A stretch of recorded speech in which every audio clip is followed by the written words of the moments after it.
राम मंदिर में कंबल बांटने वाली देवरानी जेठानी।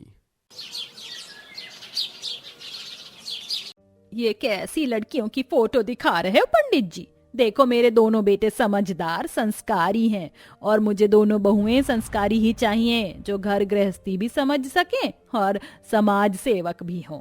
बहन जी 36 लड़कियों की फोटो दिखा चुका हूँ आपको, लेकिन आप हो कि एक भी लड़की को पसंद नहीं कर रही हो। देखो पंडित जी, मुझे तो सीता मैया जैसी ही बहू चाहिए। अब आप देख लो, ये आड़े टेढ़े कपड़े पहनने वाली इस घर में ना चलेगी। पंडित सारी फोटोज बटोर कर अपने झोले में रख लेता है और अगली बार आने का बोल कर जाता है। इस तरह सुप्रिया अपने दोनों बेटों के लिए लड़कियां ढूंढ ढूंढ कर परेशान हो चुकी थी। शीतल बहन, तुम्हें क्या बताऊं, मैं इतनी परेशान हो चुकी हूँ कि मुझे मेरे घर लायक बहू पसंद ही नहीं आ रही। बगल में छोरा शहर में ढिंडोरा, तो वही काम कर रही है। सुप्रिया, तुझे पता है ना हमारी दोस्ती को आज कितने साल हो गए, और तुझे इतना नहीं पता कि मेरी खुद की 2 बेटियां बिल्कुल गाय जैसी। सुप्रिया ये सुनकर हैरान रह जाती है। अरे बहन, तो फिर किस बात की देरी है? फौरन अपनी दोनों बेटियों को मेरे बेटों से मिलवाने मेरे घर पर ले आ। जहां तो उसे अपने दोनों बेटों के लिए कोई लड़की मिल ही नहीं रही थी, वहां अब उसी की सहेली की 2 बेटियां उसके बेटों से मिलने उसके घर आती हैं। दोनों बहुत सुंदर और संस्कारी होती हैं, जिन्हें देखते ही सुप्रिया रिश्ते की बात पक्की कर देती है। अपना मुंह मीठा कर शीतल, आज से हम दोनों समधन बन चुकी हैं। दोनों सहेलियां अपना मुंह मीठा करती हैं और कुछ दिन बाद अपने बच्चों की शादी कर देती हैं। सुप्रिया शादी करके अपनी दोनों बहू को घर ले आती है, मानो जैसे उसकी कोई मन्नत पूरी हो गई हो। तुम दोनों बहुत अच्छे समय पर आई हो, आज का दिन भी बहुत अच्छा है। आओ इस घर में आओ, इसे अपना ही घर समझो। सुप्रिया के कहने पर उसकी दोनों बहू घर के अंदर आती हैं, जिसके बाद सुप्रिया बहुत सारे लड्डू मंदिर पर बंटवाने के लिए भिजवा देती है। सीता मैया जैसी बहू लेकर आई हूँ, क्योंकि मेरे दोनों बेटे राम जैसे हैं। जाओ हरीश, ये सभी लड्डू मंदिर पर बंटवा दो।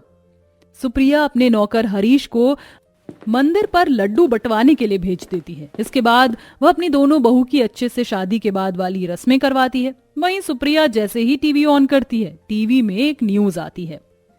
आज के मुख्य समाचार, राम मंदिर की स्थापना हो चुकी है और 22 जनवरी को राम मंदिर में पहली बार पूजा की जाएगी। ये राम मंदिर की पहली पूजा होगी। अब देखते हैं राम और सीता के भक्त राम मंदिर की स्थापना में मौजूद होते हैं या नहीं। ये सुनते ही सुप्रिया बहुत खुश होती है। अरे वाह, अयोध्या बन गया है। मेरे राम जी और मेरी सीता मैया के भक्त अयोध्या जाएंगे। कितनी ठंड है, इस ठंड में सभी वहां किस तरह सफर करेंगे। हमें उनकी खिदमत के लिए कुछ करना चाहिए। सुप्रिया अपनी दोनों बहू को कहती है, हम सभी पूरा परिवार अयोध्या चलेगा और वहां पर आ रहे सभी भक्तों की मदद करेगा। मैंने सोचा है कि हम सभी उन्हें कंबल बांटेंगे। माँ जी, आपने तो बहुत अच्छा सोचा। मैं अयोध्या चलने के लिए तैयार हूँ। मुझे भी वहां पर सभी भक्तों की मदद करनी है। देखो तो सही, देवरानी को तुरंत नंबर बनाने लगी है। ये भगवान, आजकल की लड़कियों का कुछ नहीं हो सकता। क्या हुआ बहू, तुम कुछ नहीं कहना चाहती? कहना क्या है माँ जी, ये तो पुण्य कमाने का समय है। हम दोनों आपके साथ चलेंगे। जाना तो पड़ेगा ही, आखिर हमारे ऊपर शादी के पहले दिन ही अयोध्या जाने का काम जो थोप दिया है।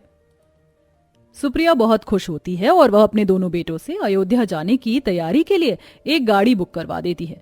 सुप्रिया अपनी दोनों बहुओं के साथ अयोध्या पहुंच जाती है, जहां पर बहुत सारे भक्त होते हैं जो ठंड से कपकपा रहे होते हैं, लेकिन अपने भक्ति के चलते वह अयोध्या घूमने आते हैं। देखा तुम दोनों ने, यहाँ कितने सारे भक्त हैं, राम जी के दर्शन करने आए हैं।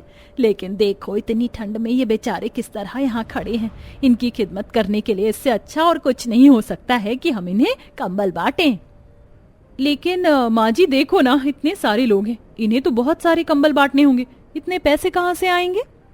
सुप्रिया अपनी दोनों बहू को बराबर बराबर के पैसे देती है और कहती है, तुम दोनों ये पैसे रखो और जाकर कंबल खरीदो और उन कंबल को इन सभी भक्तों में बांटो। तुम दोनों को बहुत पुण्य मिलेगा।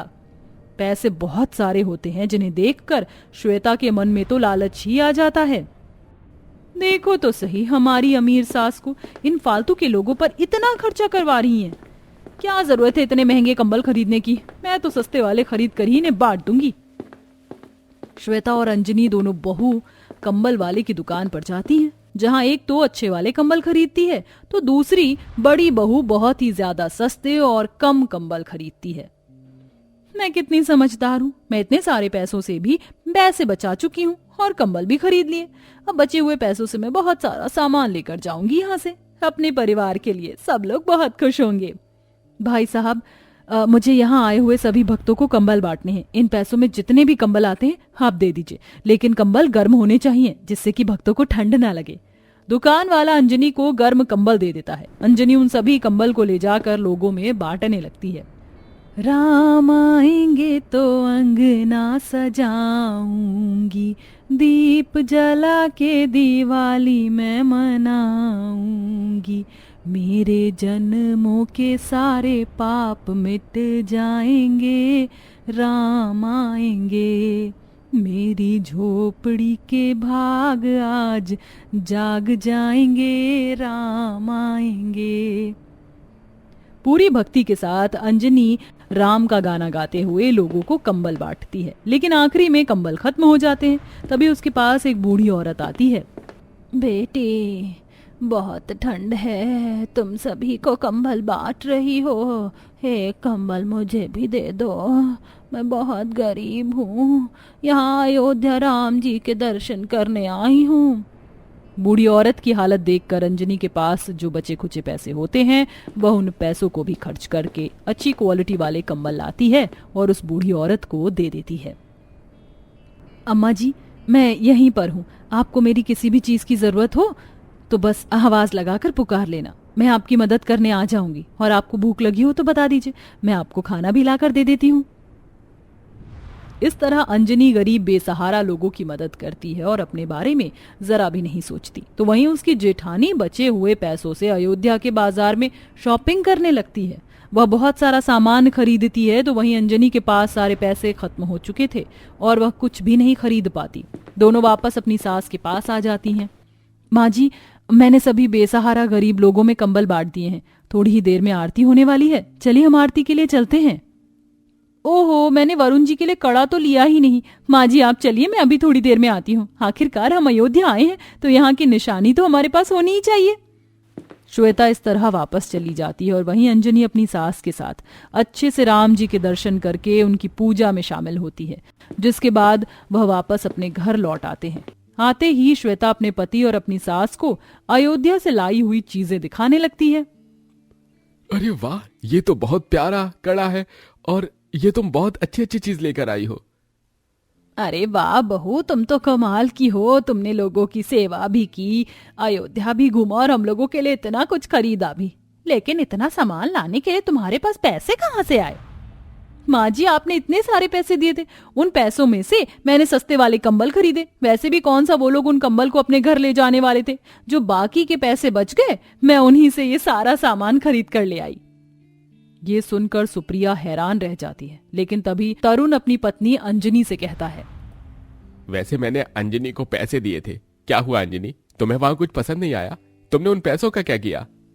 माँ जी ने जो पैसे दिए थे मैंने उन पैसों से बहुत अच्छे कंबल खरीदे जो बहुत ज्यादा गर्म थे और लोगों को बांटे, लेकिन आखिरी में मेरे पास पैसे कम पड़ गए थे और एक बुढ़िया मेरे पास आई।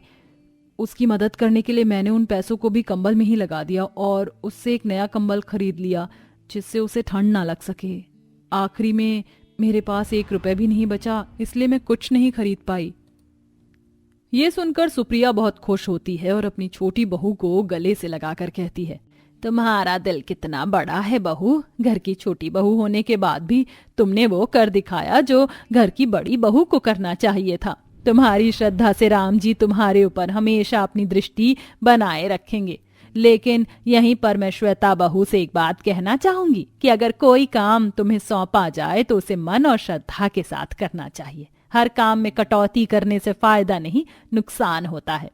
जैसे अयोध्या जाने के बाद भी तुम राम जी के दर्शन नहीं कर पाई क्योंकि तुम्हारी नीयत ही अच्छी नहीं थी। अपनी सास की बात सुनकर श्वेता को भी अपनी गलती का एहसास होता है और वह सभी से माफी मांगती है। माँ जी आपने बिल्कुल सही कहा, मुझे ऐसा नहीं करना चाहिए था, मेरी नीयत ही अच्छी नहीं थी। तभी मुझे राम जी के दर्शन और उनकी पूजा नसीब नहीं हुई। लेकिन इसके बाद जब भी अयोध्या जाएंगे तो इस बार मैं इस तरह कभी भी नहीं कटौती करूंगी, बल्कि मन भावना के साथ सबकी सेवा करूंगी। अपनी बड़ी बहू को अपनी गलती का पछतावा करते हुए देख सुप्रिया उसे माफ कर देती है। अगली बार पूरा परिवार अयोध्या जाता है और वहां पर गरीब लोगों की सहायता करता है। इस प्रकार वह सभी एक साथ खुशी खुशी रहने लगते हैं।